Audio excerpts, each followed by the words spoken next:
안녕하세요. 포유환율연구소입니다.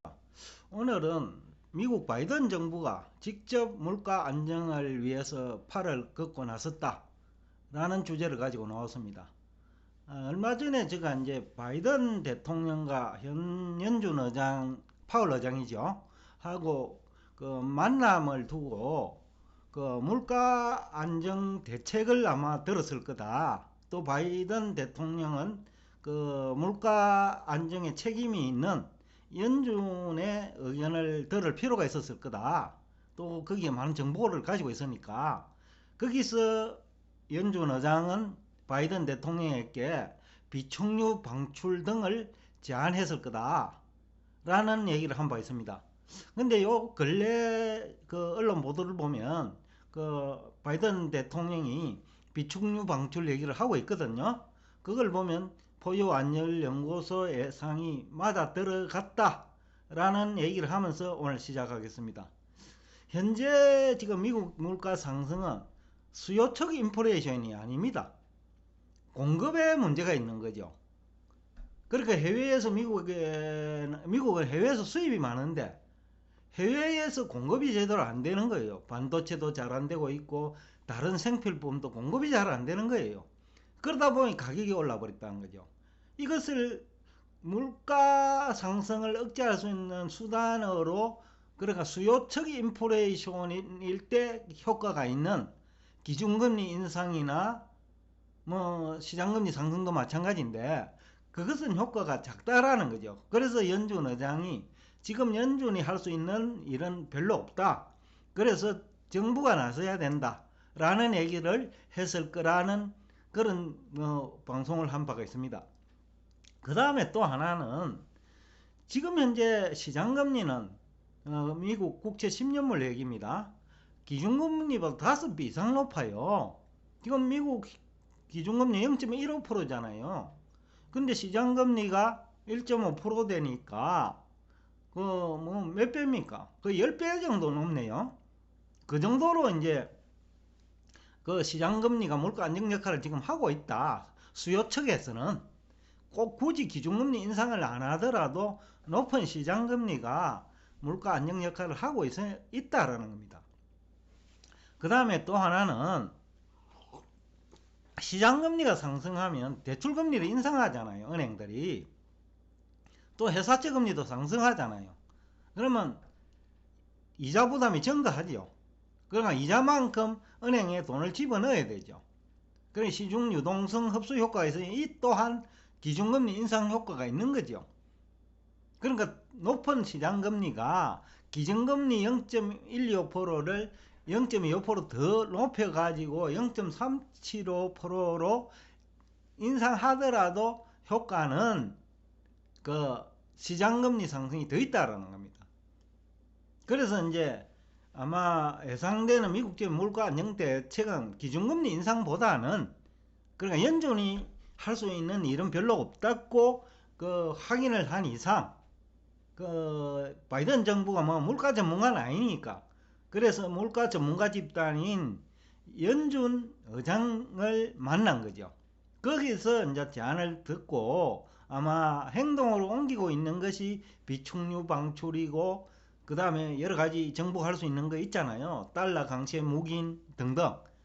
그래서 좀 더 구체적으로 말씀을 드리면, 달러 강세를 유도하면 원자재 가격이 하락한다는 거 여러분 다 알고 있잖아요. 그죠? 그리고 또 물가 상승 억제 효과가 있죠. 특히 이제 여기다가 유가를 안정시키면 석유는 거의 모든 산업의 원자재거든요. 그러니까 원자재 가격이 대부분 기업에서 떨어진다는 거죠. 유가가 내려가면. 그 물가 안정 효과는 크다라는 거죠. 그러다가 달러 강세 유도 내지는 달러 강세 묵인까지 하면 원자재 가격은 더욱더 하락하죠. 돈 흐름이 그 달러 시장으로 이동된다는 거거든요. 국제금융시장에서. 그리고 원자재에 투자하는 사람도 달러를 매수한다는 겁니다. 그리고 비트코인 투자하는 사람도 달러를 매수하니까 비트코인 가격이 내리면 소비를 못 하잖아요. 물려서니까. 그런 효과. 그래서 여러 가지 달러 강세 유도 정책이 물가 안정 효과는 긴축이라고 얘기하는 기준금리 인상보다 더 효과가 크다 라는 얘기를 제가 한 바가 있고, 그 다음에 비축유 유도는 뭐 얘기해서 이어서 그만하기로 하고, 이제 앞에서도 얘기했지만은 11월 22일 날은 연준 그 매파 의원들의 발언이 이어졌어요. 더들리 의원 같은 경우에는, 더들리 의원은 상당히 연준 의원 중에서도 유명한 사람인데 골드만삭스 출신이에요. 골드만삭스에서 수석 이코노미스트 역할을 한 것으로 제가 알고 있거든요. 그러니까 연준이 발탁한 거죠. 실전에서 뼈가 굵어진 사람을 발탁한 거죠.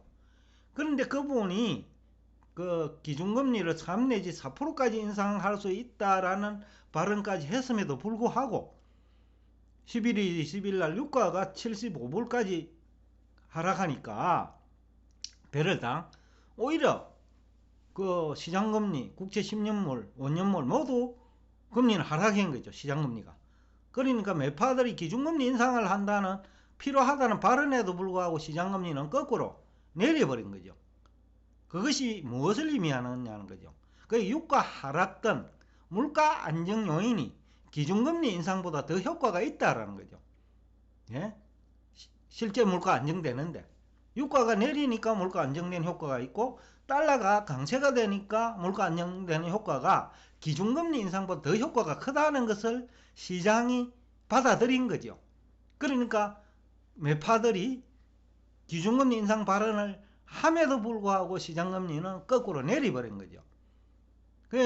우리나라 경제 전문가들이나 경제학자들 다수는 기준금리 인상이 물가를 안정시킬 수 있는 대책이라고 얘기하는데, 시장은 오히려 기준금리 인상보다는 석유 가격 하락에 배팅했다는 거죠. 또 달러 강세에 배팅했다는 거예요. 그것이 물가 안정 대책이라고 받아들인 거죠. 그러니까 시장금리가 오히려 연준 매파들의 기준금리 인상 발언에도 불구하고 오히려 하락한 거죠. 그러니까 포유 환율 연구소 의견과 기존 우리나라 경제학자들이나 경제 패널들 얘기하고 차이가 큰데, 그러나 대부분의 얘기들은 현실과 맞은 거는 우리 포유 환율 연구소 의견이 오히려 더 현장에 가까운 목소리를 내고 있다 라는 얘기를 할 수 있죠. 그 다음에 재정 집행 시기도 뭐 연기될 거예요. 아주 급한 거 외에는. 그 다음에 또 연준과 연준이잖아요. 연준 아닙니다. 미국 정부와 의회가 지금 예산, 재정 지출 예산이죠. 그 금액을 가지고 지금 밀당을 하고 있잖아요. 그와 관련해서 국내 경제학자들 중에서는 이제는 정부가 의회의 동의를 받지 않는 방법을 택할 것이다 라는 얘기까지 하는 사람이 있어요. 그건 말도 안 되는 얘기예요. 왜 정부가 국채 발행 한도를 정하고 승인을 하는지에 대해 이해가 부족해서 그래요. 국채 발행은 국민의 조세 부담과 연결되어 있어요. 그렇기 때문에 포기할 수 없는 거예요. 의회에 중요한 건 아니고, 그분들이 향후 국회의원으로, 의회의원으로 당선되느냐 아니면 떨어지느냐의 문제와도 관련되어 있고, 또 상권분립 정책과도 민주주의 질서하고도 관련되어 있어요. 그래서 이것은 의회에서 포기는 할 수 없어요.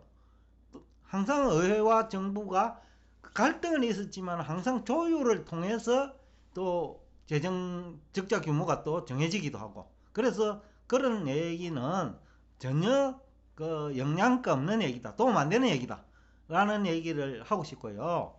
그 다음에 이제 여러분도 다 아시다시피 미국 바이든 정부가 이제 항만에 이제 24시간 가동을 하잖아요. 그러니까 수입 물품이 제대로 공급되도록 하겠다는 거죠. 원자재도 마찬가지고. 그러면 이제 도매 물가 하락으로 이어지니까. 그래서 이제 제가 한 달 전에 방송을 한 것 같네요. 12월부터는 물가 안정 요인이 생기지만은 3개월 단위로 기업들이 계약을 하기 때문에 내년 초에는 물가 안정에 느낌이 나타날 것이다. 그래서 기준금리 인상은 국내 경제 전문가들이 내년 6월에 한다라는 그런 얘기보다 내년에는 기준금리 인상이 없을 것이라는 다른 얘기를 한 거죠. 오늘 한 얘기를 정리하면 물가 안정이 기준금리 인상 시기도 결정할 수 있고, 또 물가 안정은 석유라든지 비축유 방출입니다. 그 다음에 달러 강세 유도라든지 이것이 기준금리 인상 효과보다 더 있다라는 겁니다. 그러니까 기준금리를 인상하기보다는 정부가 해야 할 일이 훨씬 더 물가 안정에 효과가 있다. 연준에서 물가 안정을 기대하기는 지금은 어려운 물가 상승이다. 그러므로 바이든 정부가 나서야 된다. 그리고 실제로 바이든 정부는 물가 안정 대책을 위해서, 물가 안정을 위해서 발벗고 나섰다 라는 얘기를 하면서 오늘 여러분과 대화를 끝내겠습니다. 오늘도 끝까지 경청해 주셔서 대단히 감사합니다.